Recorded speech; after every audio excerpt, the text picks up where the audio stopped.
Welcome back to the deep dive. We're here again digging through, well, all sorts of info to pull out those really useful bits for you. That's right. And today we've got something super practical, especially if you travel, for work, for fun, whatever. Definitely. We're doing a deep dive into English for hotels. Think check in, check out, asking for stuff, the essentials. Yeah, the things you really need. Our mission, basically to give you the key phrases so you can handle those hotel moments smoothly. In English, of course. Less stress, more comfort. And it's a big deal, isn't it? Especially for English learners, maybe around that A2, B1 level. Getting this right, it honestly changes your trip. How so? Well, clear communication just avoids so many headaches. You get what you need faster. You understand the staff. You feel more confident. Makes sense. We've looked at a couple of sources for this, a great YouTube transcript covering the basics, and also an article that focuses specifically on, well, complaining politely if things go wrong. Right, because sometimes they do. Okay, so picture this. You've just landed, new city, maybe a bit wiped out from traveling, Happens to us all. and you just want to get to your hotel, check in, maybe, I don't know, drop your bags, and often English is the language you'll need at that front desk. Absolutely. It's often the common ground. So having a few key phrases ready, it's not just handy, it can really make that arrival so much smoother. Sets a good tone. Totally agree. It's empowering, really. Knowing these phrases means you can state your needs clearly, understand what they're telling you, and just, well, relax a bit more. It's practical English in action. Exactly. And here's a little tip right off the bat. Have your ID, like your passport and your credit card, out before you even get to the counter. Oh, good one. Why? It just speeds everything up, shows you're prepared. Especially helpful when you're tired and just want to get to your room. Okay, smart. So let's unpack the check-in then. You walk up to the desk. That first moment, what are the absolute must-have phrases for us, the guest? Right. Keep it simple, keep it polite. The best start is good morning or afternoon, whatever fits. Then, I'd like to check in, please. I'd like to. Nice and polite. Exactly. Softer than I want to. Yeah. Then you need to tell them who you are so they can find the booking.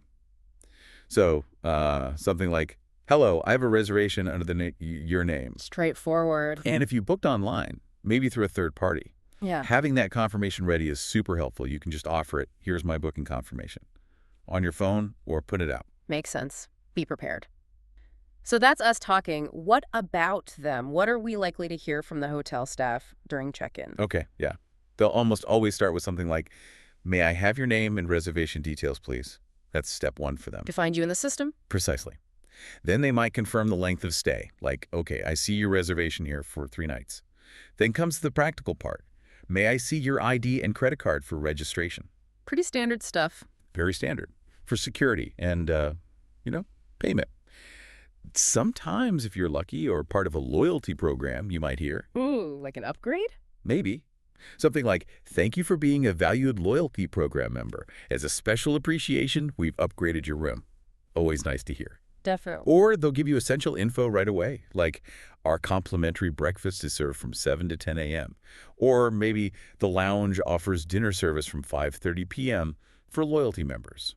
Things like that. Good to know. So you need to listen out for those details. Yeah, understanding those bits helps you get the most out of your stay. Okay, check-in covered. Now fast forward, end of the stay, checkout time. Our sources didn't have loads of guest phrases for this, but they did give hints about the process, right? What to listen for from staff, maybe how to flag issues. That's right. It's often more about understanding them and knowing how to respond or raise a concern. For example, you might hear, we offer late checkout based on availability. Ah, useful if your flight is late. Exactly. Yeah. But always check if there's a fee. Now, if you spot a problem at checkout, maybe on the bill or the dates seem wrong, you need to speak up. How? A good direct phrase is, seems like my checkout date is incorrect. Or if it's about a charge, can you check this again for me, please? Polite, but clear. Right, get it sorted. And the staff's opening line will often just be that very general, how may I assist you today? And that's your cue. Perfect cue. Just reply, I'd like to check out, please. Simple as that. And staff might also give other general info, right? Stuff that's useful anytime. Yeah, absolutely. Yeah. Things like there's a business center on the 2nd floor if you need to print documents, or our gym is open 24/7, Good practical stuff. and maybe the most reassuring one, our front desk is open 24/7, so if you need assistance later, just give us a call.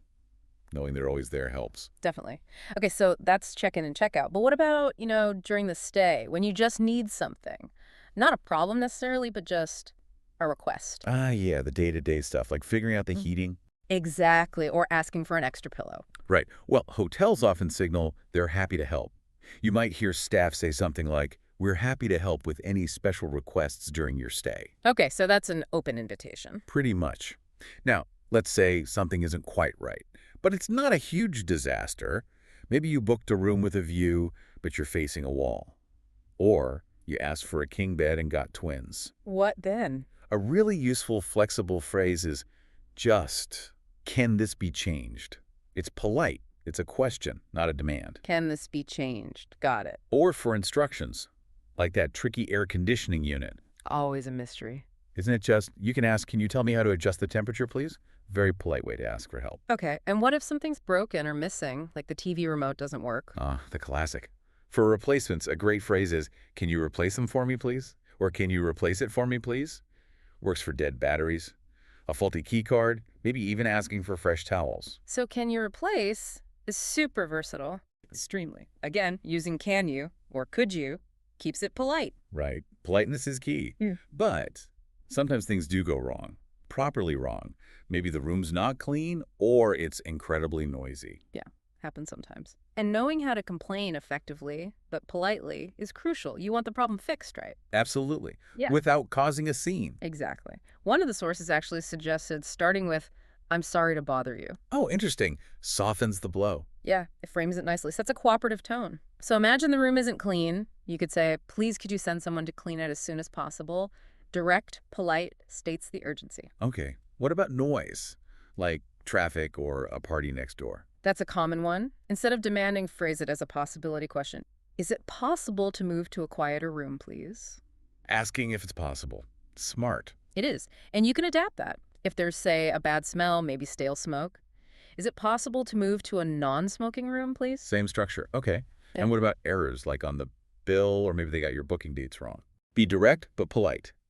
"I believe there's an error with my booking dates." Or, for the bill, as we mentioned, "Can you check this again for me, please?" Clear and calm. That's the goal. And listen for their response, too. You'll often hear something like, "I apologize for the mix-up." That tells you they've understood and hopefully are going to fix it. Good point. Listen as well as speak.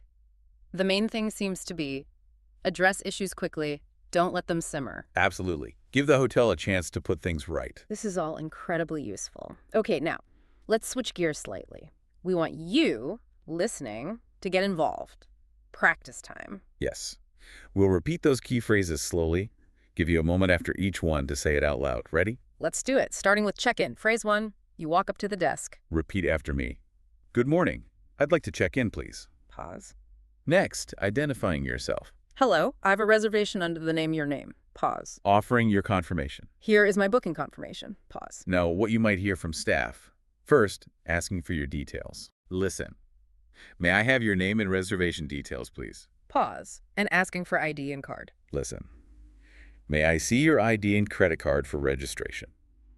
Pause. Okay, moving to checkout. What staff might offer? Listen. "We offer late checkout based on availability." Pause. If you spot an error in dates. Repeat. "Seems like my checkout date is incorrect." Pause. And the general staff opening. Listen. "How may I assist you today?" Pause. Great. Now for common requests during your stay, what staff might say to encourage you? Listen. "We're happy to help with any special requests during your stay." Pause. Asking if something can be changed, like the room type. Repeat. "Can this be changed?" Pause. Asking for instructions, like for the heating. Repeat. "Can you tell me how to adjust the temperature, please?" Pause. And asking for a replacement item. Repeat. "Can you replace them for me, please?" Pause. Excellent. Finally, tackling problems politely if the room needs cleaning. Repeat. "Please, could you send someone to clean it as soon as possible?" Pause. Asking to move due to noise. Repeat. "Is it possible to move to a quieter room, please?" Pause. And pointing out a potential booking error. Repeat. "I believe there's an error with my booking dates." Pause. Fantastic. Hopefully, saying those out loud helps cement them a bit. What a useful deep dive today. It really is striking how just a few Well-chosen phrases can completely change your travel experience, isn't it? It really is. It takes away so much potential anxiety. Turns those potentially awkward moments into smooth sailing. That's what we aim for here, those aha moments, that feeling of I can do this. Exactly. And, thinking about this, Hmm. it raises a bigger question, doesn't it, for you listening? Go on. Well, how might getting comfortable with these kinds of everyday English interactions actually open up more doors for you? Beyond just the hotel, I mean. Hmm. Interesting point. Think about it. More confidence in exploring, asking questions, connecting with people. It's not just about the words, is it? It's about unlocking the whole experience, feeling more independent, more immersed. Less held back by the language barrier. Precisely. How much more could you discover? Who else could you talk to if these small interactions felt easy? Something definitely worth thinking about. A brilliant note to end on. Hope it's helpful. Immensely.